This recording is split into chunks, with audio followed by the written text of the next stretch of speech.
ତେଣୁ ଭଗବାନ କୃଷ୍ଣ ଅଳ୍ପ କଥା କହିବେ। ଅର୍ଜୁନ କୃଷ୍ଣଙ୍କୁ ପଚାରୁଛନ୍ତି, ପ୍ରଭୁ ଚଞ୍ଚଳ ହିଁ ମନ କୃଷ୍ଣ ପ୍ରମାଥି ବଳବଧୂଡଙ୍ଗ, ହେ ମନ ଅତି ଚଞ୍ଚଳ, ଏ ମନ ସ୍ୱଭାବେ ଚଞ୍ଚଳ, କେବେ ନ ରହେ ନିଶ୍ଚଳ।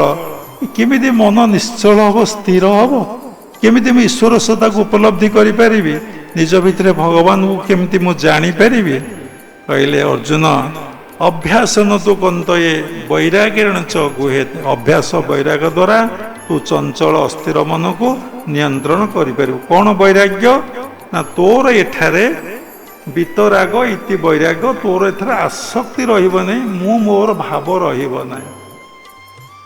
ତୁ ରୁହ ସଂସାରରେ, ସବୁ କାମ କର, ତତେ ମୋକ୍ଷ ମିଳିବ, କିଛି ଅସୁବିଧା ନାହିଁ। ମୁଁ ଏବେ କହିବି, ମୁଁ ମୋର ଭାବ ତମ ଭିତରେ ନ ରହୁ।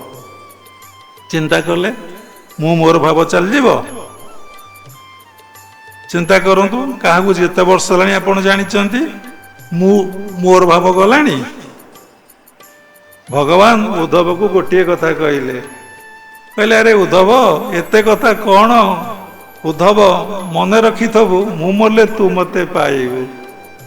ଆଉ କିଛି କହିଲେ ନାହିଁ, ଓନ୍ଲି ୱାନ୍ ଟେକ୍ନିକ୍। କ'ଣ ସେ ଟେକ୍ନିକ୍? ନା ମୁଁ ମଲେ ତୁ ମତେ ପାଇବୁ। ଏଇଟା ବାବା କହିଲେ, ଏଇଟା ହେଲା ଥିଓରି। କେମିତି ମୁଁ ମରିବ କୁହନ୍ତୁ? ସେ ଗୁରୁ କୁହନ୍ତୁ। ଯେ ଗୁରୁ ନହେଇଥିବ ଗଲା, ସେ ବୁଲେଇବ କୁଆଡେ କୁଆଡେ ଏକ୍ସାମ୍ପଲ ଦବ, ଡାଇଭର୍ଟ କରିଦବ। କେମିତି ମୁଁ ମରିବ? ପୁଣି ଆଉ ଦିଟା ଶ୍ଲୋକ କହିକି ବନ୍ଦ କରିଦେବି, ଏକଦମ କମ ସମୟ ଭିତରେ। ଅର୍ଜୁନକୁ 18 ଅଧ୍ୟାୟ ଗୀତା ବୁଝେଇଲେ। ସବୁ ଅଧ୍ୟାୟ ଗୋଟେ ଗୋଟେ ଯୋଗ। ଯୋଗ ବିନା ଭାରତ ନାହିଁ, ଭାରତ ବିନା ଯୋଗ ନାହିଁ। ଭାରତ କହିବାଟା ଭୁଲ, ଯୋଗ ବିନା ପୃଥିବୀ ନାହିଁ, ପୃଥିବୀ ବିନା ଯୋଗ ନାହିଁ। ଯୋଗ ଅର୍ଥ ଟୁ ଜଏନ୍ ଟୁ ଆଡ୍। ଦେଖନ୍ତୁ, ନିତ୍ୟ ଯୋଗ ହଉଛି, ଅନିତ୍ୟ ଯୋଗ ହଉଛି। ସ୍ୱାମୀ ସ୍ତ୍ରୀର ମିଳନ ଗୋଟେ ଯୋଗ ହେଲା, ବାପ ପୁଅ କୁଣ୍ଡାକୁଣ୍ଡି ମିଳନ ହେଲେ ଗୋଟେ ଯୋଗ ହେଲା, ଆପଣ ମତେ ଦେଖିଲେ ମୁଁ ଆପଣ ଦେଖିଲେ ଗୋଟେ ଯୋଗ ହେଲା, ଖାଦ୍ୟ ଥୁଆ ହେଲେ ଖାଇଲେ ସିଏ ଗୋଟେ ଯୋଗ ହେଲା, ପାଣି ଗ୍ଲାସ ପିଇଦେଲେ ସିଏ ଗୋଟେ ଯୋଗ ହେଲା। Everything is yoga. ୱିଦାଉଟ୍ ଯୋଗରେ ମ୍ୟାନ୍ କ୍ୟାନ୍ ନଟ୍ ଲିଭ୍। ତେଣୁ ଆମର ନିତ୍ୟ ଯୋଗ ନାହିଁ, ଆମର ଅନିତ୍ୟ ଯୋଗ ସବୁବେଳେ ଚାଲିଛି। ତେଣୁ ଆମେ ଅନିତ୍ୟ ଯୋଗରୁ କେମିତି ନିତ୍ୟ ଯୋଗକୁ ଆମେ ଯିବା? ତେଣୁ ଭଗବାନ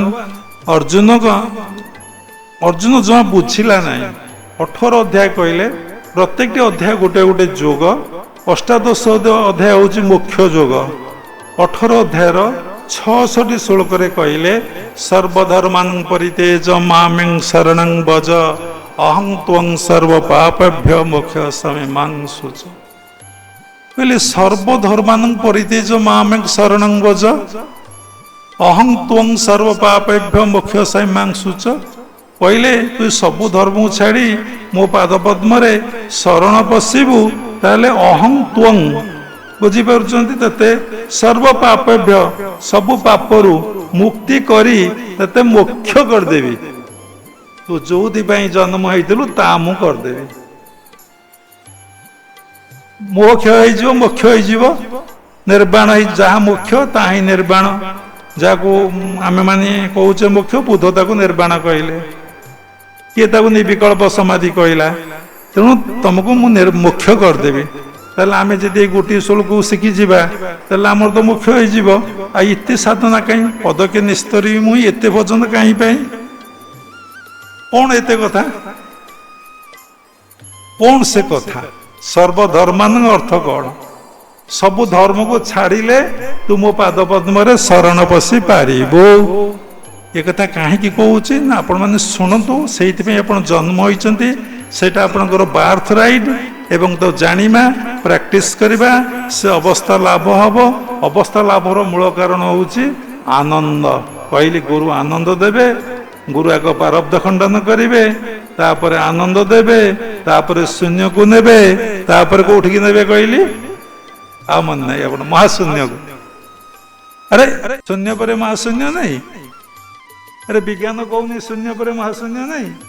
ଆରେ ଆକାଶଟା ଶୂନ୍ୟ ନୁହଁ, ଆକାଶକୁ ଯିଏ ସୃଷ୍ଟି କରିଛି ସେ କ'ଣ? ମହାଶୂନ୍ୟ।